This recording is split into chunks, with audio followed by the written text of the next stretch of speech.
मित्रांनो, 12ही महिने चालू असणारं आणि 12ही महिने मागणी असणारं पीक म्हणजे टोमॅटोचं पीक आपण कसं घेऊ शकतो किंवा जास्तीत जास्त उत्पन्न कसं घेऊ शकतो, त्याच्यावरती रोग कोणते असतात, खत कोणतं असतं किंवा त्यासाठी आपल्याला काय काय करावं लागतं किंवा त्याचं पूर्वनियोजन काय करावं लागतं, या सगळ्यासाठी आपण व्हिडिओ बनवलेले आहेत. आणि त्याच्यासाठी जे रोग येतात त्याच्यासाठी सुद्धा आपण औषधांचे व्हिडिओ बनवलेले आहेत. पण आजच्या व्हिडिओमध्ये आपण बघणार आहे की टोमॅटो पिकावरती एक महत्त्वाचा रोग म्हणजे नागाळी, ती येते का, कशी येते आणि त्याची कारणं काय, त्याचं जाण्याचा मुख्य उपाय काय आणि पूर्ण बंदोबस्त करण्याचं त्याचं पूर्ण सायकल कसं चालतं, या सगळ्या गोष्टी आपण आजच्या व्हिडिओमध्ये बघणार आहे. त्यासाठी जर तुम्ही तरकारी किंवा टोमॅटोचं उत्पन्न घेत असाल, कुठलंही वेलवर्गीय उत्पन्न घेत असाल कुठल्याही पिकाचं, तर हा व्हिडिओ स्किप न करता शेवटपर्यंत बघा. सोबतच आपल्या चॅनलला नवीन पहिल्यांदाच आला असाल आणि शेतकरी असाल तर सबस्क्राईब जरूर करा आणि ह्या व्हिडिओला लाईक आणि जास्तीत जास्त शेअर जरूर करा. कारण नागाळीचा हा जो रोग आहे तो आल्यावरती पिकाचं पूर्ण नुकसान करून जातो. आपल्याला तो वाटताना थोडासाच वाटतो, आपल्याला वाटतं की त्याचा परिणाम आपल्या फळावरती होणार नाही किंवा उत्पन्नावरती होणार नाही.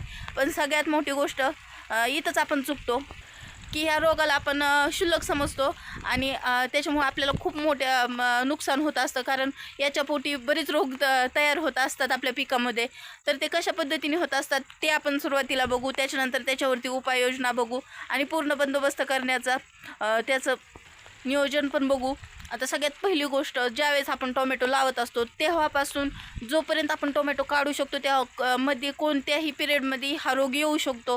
म्हणजे सुरुवातीला लावल्यावरती 2 पानावरती सुद्धा हा रोग येऊ शकतो आणि ज्यावेळेस आपलं टोमॅटो पूर्ण चालू असतं तेव्हा पण येऊ शकतो, फुलाच्या टायमिंगमध्ये येऊ शकतो, टोमॅटो काढून टाकून द्यायच्या टायमिंगमध्ये सुद्धा येऊ शकतो. म्हणजे ह्या रोगासाठी की ह्या पिरियडमध्ये येतो असं काही नसतं, तो पिकाच्या कोणत्याही स्टेजला येऊ शकतो. तरी याच्यामुळं होतं काय, तरी ह्या नागाळीपोटी बरेच रोग आपल्या टोमॅटोमध्ये येत असतात.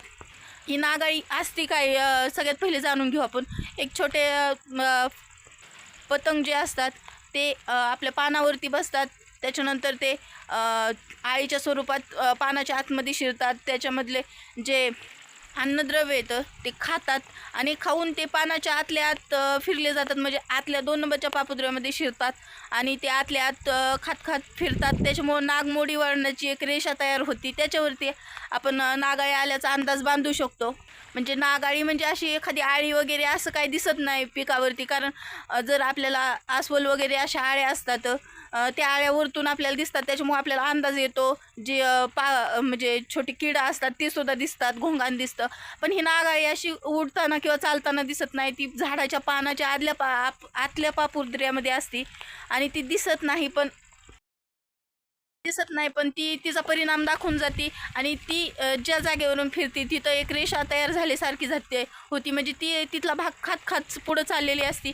आता याचा परिणाम काय होतो, आता सगळ्यात मोठी गोष्ट म्हणजे जी नागाळी असते ती हिरव्या पानावरती सुरुवातीला चढते. म्हणजे ती खराब पानावरती चढत नाही. सगळ्यात पहिली गोष्ट, ज्यावेळेस पान कवळं असतं त्यावेळेस त्याच्यामध्ये ती शिरती आणि ते पान खात खात नागमोडी वळण घेत ती पुढचा प्रवास सुरू करते. आणि याचा परिणाम आपल्या पिकावरती काय होतो, आता ज्यावेळेस कुठलीही एखादी जागा आपण जर मधून कट केली तर त्याच्यामध्ये छेद तयार होतो. तसंच काहीसं होतं इथं. म्हणजे ज्यावेळेस आपण म्हणजे ती आळी त्या पानामधून फिरते त्यावेळेस मधला भाग खाल्ल्यामुळं प्रकाश संश्लेषण क्रियेमध्येच अडथळा निर्माण होतो. त्याच्यामुळं झाडाला पाहिजे तसा अन्न पुरवठा होत नाही, त्याच्यामुळं झाड कमकुवत व्हायला सुरुवात होती, सोबतच जास्त रोगांना बळी पडतं. मग त्याच्या पोटी बरेच रोग आपल्या पिकामध्ये येत असतात, त्याच्यावरती प्रतिकारक्षमता आपल्या झाडांची कमी पडते. त्याच्यामुळं लवकरात लवकर नागाळीचा बंदोबस्त करणं हे गरजेचं आहे. आणि सगळ्यात मोठी गोष्ट म्हणजे जर पहिल्या स्टेजला जर आपण नागाळीवरती प्रबंध केला तर नक्कीच त्याचा फायदा होत असतो. आणि नंतर जर आटोक्याच्या बाहेर गेली तर नागाळी कधीही कंट्रोल होत नाही. कोणतंही औषध वापरा तुम्ही, 1000चं वापरा नाही तर 5000चं वापरा, त्याच्यानंतर पाहिजे तसा रिझल्ट मिळत नाही. जरी कंट्रोल झाली तरी तेवढ्यापुरती कंट्रोल होती, परत ती फिरायला सुरू होती. आणि जास्त उशिरा तिला कंट्रोल करून पण उपयोग होत नाही. कारण बऱ्याचशा निम्म्यापेक्षा जास्त झाडावरती जर फिरली असेल तर त्याचा परिणाम त्याच्यावरती ऑलरेडी झालेला असतो. त्याच्यामुळं जरी आपल्याला नागाळीचा वरती उपाय सापडला उशिरा तरी त्याचा पाहिजे तसा आपल्याला रिझल्ट मिळत नाही. आता सगळ्यात महत्त्वाची गोष्ट म्हणजे ही नागाळी आपल्याला सुरुवातीला लागवड केल्यापासून कधी पण आपल्या पिकामध्ये येऊ शकते. त्याच्यामुळे आपण प्रबंध करायसाठी कधीपासून सुरुवात करायला पाहिजे. तर नागाळी थोडी असेल तर ती स्प्रेनी सुद्धा जाते, पण जर आपल्या लॉंग टाईमसाठी जर त्याच्यावरती उपाय पाहिजे असेल तर त्यासाठी आपल्याला ट्रॅप लावायच्या. म्हणजे थोडक्यात जी फळमाशीसाठी आपण जशी सेटिंग करतो तशीच नागाळीसाठी सुद्धा सेटिंग करायची. त्याच्यामध्ये औषध टाकायचं आणि त्या ट्रॅप आपल्या प्लॉटमध्ये लावून द्यायच्या. एकरासाठी 7 ते 8 ट्रॅप बस होऊन जातात. तर ह्या ट्रॅप लावल्याने काय होतं, जे आपल्या रानामध्ये फिरत असणारी छोटी किडं असतात, ज्याच्यापासून नागाळी तयार होणार असती, ती किडं त्या ट्रॅपमध्ये जाऊन पडतात आणि मरतात. त्याच्यामुळं नागाळी येण्याचा प्रश्नच उरत नाही. आणि दुसरी गोष्ट, त्याच्यासाठी आपण स्प्रे पण करू शकतो. त्यासाठी आपण स्पेशली एक व्हिडिओ बनवलेला आहे, कोणता स्प्रे करायचा, काय प्रमाण ठेवायचं. पण तरीही चालता चालता मी त्याचं नाव सांगून देते. बायो 303 नावाचं एक औषध आहे, त्याचा आपण स्प्रे घेऊ शकतो. एकदम चांगले रिझल्ट मिळतात. आता हे औषध असताना जैविक आहे, म्हणजे कुठल्याही प्रकारचं केमिकल नाही, पण रिझल्ट एकदम 100% मिळतात, कारण आम्ही यूज केलेलं आहे ते.